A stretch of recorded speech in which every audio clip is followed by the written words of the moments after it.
High বন্ধুরা, আজ আমি বানাতে চলেছি ফ্রাইড রাইস।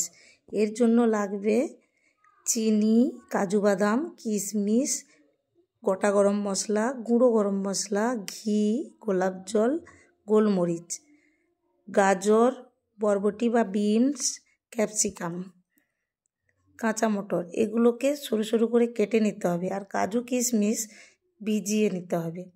এরপর সবজিগুলো ঝিরিঝিরি করে কেটে নিতে হবে আর কাটার পরে ওগুলো তেলে ভালো করে ভেজে নিতে হবে।